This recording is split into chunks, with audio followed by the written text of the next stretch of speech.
I don't just talk about other people's stuff, I also make my own. Books in particular. To date, I have 4 books you can check out on Amazon.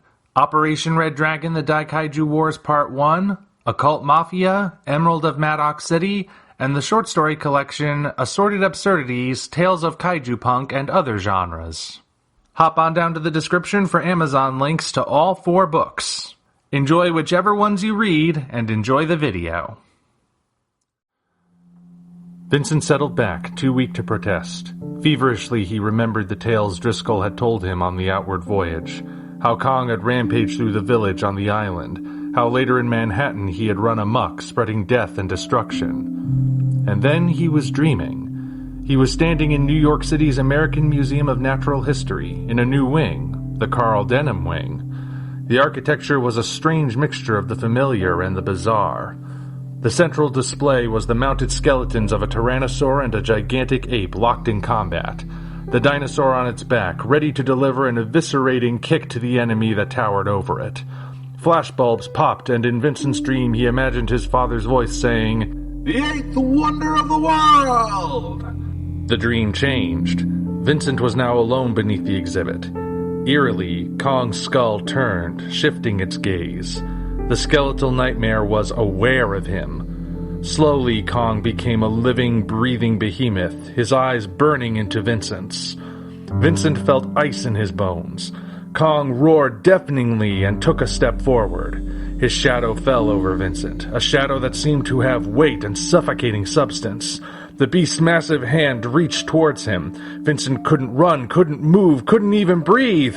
Gasping in terror, Vincent yelled himself awake. He felt a touch on his forehead and realized that Kara sat near him, wiping his brow. "You dream of the Kong," she said. "You said his name twice, and you called for your father." Hello, ladies and gentlemen. I am the Omni viewer, and welcome to Kaiju Lit Circle, where no bookshelf is safe from devastation.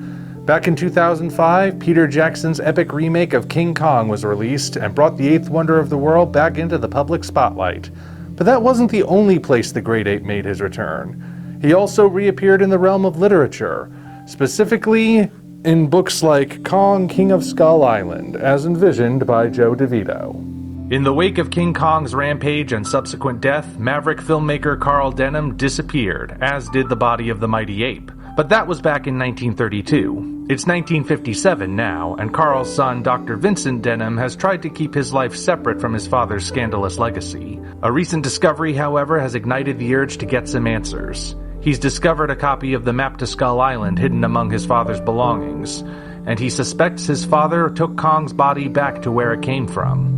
With the aid of Jack Driscoll, Vincent arrives on Skull Island by way of a shipwreck and winds up in the care of the natives. As Vincent recovers from his rough arrival, he learns the history of Kong and Skull Island, a history which goes deeper than anyone could have guessed.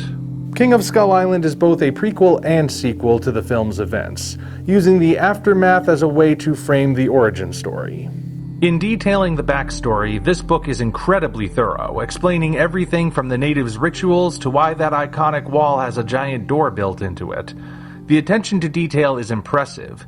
You can tell while reading that Strickland and DeVito know a lot about the original film and have the talent to make use of that knowledge.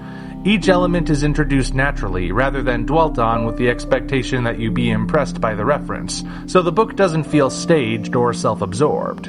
It also leads to an expertly played semi-breaking of the fourth wall. The storyteller smiled. "The frame is made of wood, but wood that is soaked in the mortar. Otherwise the wall would surely have fallen to rot, or to the lightning. The gate has been patched many times when it caught fire. Can you imagine what would have happened had the whole wall ever burned?" Vincent could not. The structure was too big, too solid. "It would have looked like the burning of Atlanta," he said. Kara looked at him quizzically. That is, of course, a reference to how the burning of Atlanta scene from Gone with the Wind used the Skull Island wall as part of the scenery. It's something that makes many film buffs shed tears.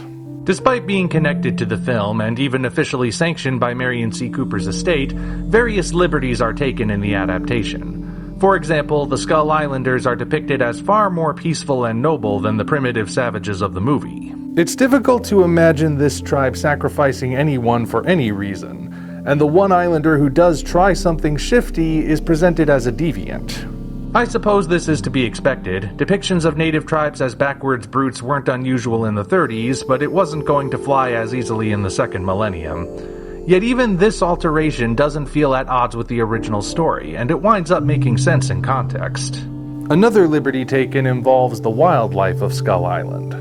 Most of the dinosaurs are filtered through the lens of speculative evolution, like this sauropod with a short elephantine trunk on its noggin. Other prehistoric species featured are ones we didn't see in the original movie, especially when it comes to marine reptiles. The biggest addition to this book are Kong's primary opponents. An entire new race is placed on Skull Island for this story, mainly inspired by the velociraptors from Jurassic Park, but with a little dash of Godzilla thrown in for flavor. These new foes come in 3 varieties. First you have slashers, which are small raptor-like animals who comprise the majority of the pack. Next are the Death Runners, which are slightly larger raptors of human-level intelligence which allow them to serve as pack leaders. Finally, there is Gaw, the sole giant who acts as queen of these horrible beasts. Gaw and the Slasher Horde serve as the main antagonists, the rival species to the Kong race who would overrun the island if they went unopposed.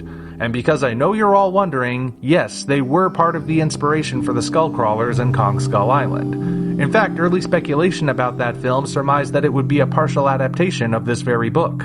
But since this is an illustrated novel, we've got to talk about the artwork. The art is the whole reason this thing exists, after all. Most of the images are paintings by Joe DeVito, and they are all gorgeous. These scans and photos I'm showing you don't do them justice at all. You have to see them with your own eyes to get the full effect. The lighting and colors are all beautifully implemented to depict the island as it had never been seen before. They capture the wonder of Skull Island, conveying the beauty that exists alongside the constant danger. We also get some occasional homages to scenes from the movie with new spins on them, but they are incorporated smoothly into the story, so they're not just moments of fan service. Every now and then we also get smaller monochrome images that look more like ink sketches. These add some stylistic variety and provide visuals without taking too much away from the narrative sections. This style is front and center in the book's bonus section of notes from Carl Denham's sketchbook, which fans of world building will eat right up, especially when it introduces new mysteries which have yet to be fully explored. I also have to say that the writing and the pictures work together beautifully to tell the story. I've actually read other illustrated novels where it seemed like there was no communication between the author and the illustrator, leading to the pictures and the prose telling 2 completely different stories. I'm not kidding, I'll review one of those one day. As mentioned though, this is not an issue with King of Skull Island. The paintings and the prose tell the same story the whole way through, making this a complete story from beginning to end. There are many stories that serve as sequels to King Kong, largely because so few people were satisfied with Son of Kong, but among them all, King of Skull Island stands out. It's one of the few that combines great visuals with great storytelling, just like the original film did. I mean, what more could you ask for? I know the answer to that one. After all, that book isn't the only one of its kind. Very true, Snazzy, but to understand that one, we'll need a little backstory first. You have to understand that back in 2005, Peter Jackson's King Kong wasn't just a big movie, it was a multimedia event. Tons of effort was put into every aspect of it, from the toys, to the board games, to the licensed video game. Everything was part of the experience. And one particular part of it would manifest in a very interesting way. Tons of concept art was produced for the film, particularly when it came to Skull Island and the creatures who lived there. So much was produced, in fact, that even the extended cut of the movie couldn't fit all of it in. At some point, someone at Weta Digital had a brilliant idea. Rather than do a traditional art of the movie coffee table book, why not make the concept art book part of the experience? The result was The World of Kong, an art book like no other. The book doesn't really have a plot per se, but more of a jumping off point. After the death of Kong in New York, scientific expeditions were launched to explore Skull Island. This time the explorers were actually prepared and knew what they were doing. What follows is a completely thorough exploration of this strange lost world. Or at least as thorough as it could be before World War II put the kibosh on everything. Since the island vanished after the war, no doubt due to its unstable geology causing it to crumble into the sea, this is all the information we're ever likely to know. To the people who love world building in their fiction, this book is probably considered a sacred text. The world of Kong is completely devoted to world building, and it makes sure that nothing from the creative process went to waste. Formatted as a non-fiction educational text, the book allows you to get totally lost in Skull Island.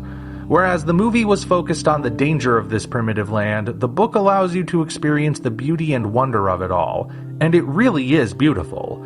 The creatures are no longer presented as threats we must be ever mindful of, but as animals just going about their lives as animals are wont to do.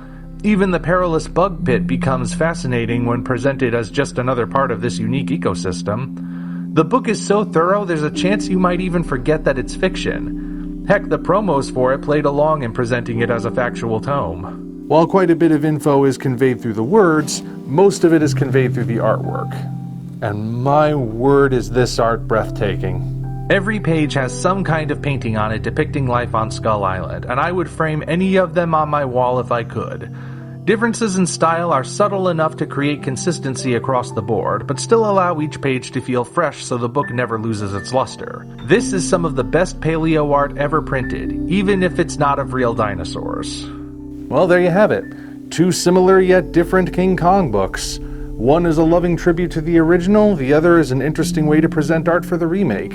And I think any fan of either King Kong or dinosaurs in general is bound to get a kick out of them. If you can find them, of course. Until such time as we meet again, this is the Omni Viewer signing off.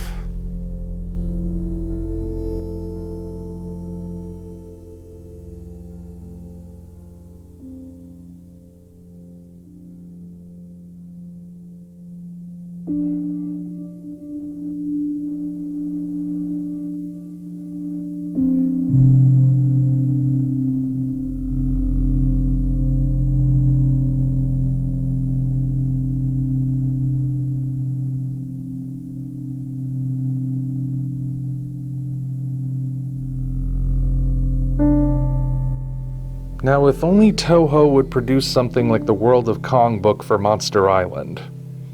That would be something else. Congratulations, you reached the end. If you enjoyed this video, you might want to consider supporting us on Patreon. Of course, the other way to support us is to go to Amazon and check out our books: Operation Red Dragon, The Kaiju Wars Part 1, The Occult Mafia, Emerald of Maddox City, and Assorted Absurdities, Tales of Kaiju Punk and Other Genres. Also check the description for links to DeviantArt and other platforms we operate. Thank you all for watching. We'll see you next time.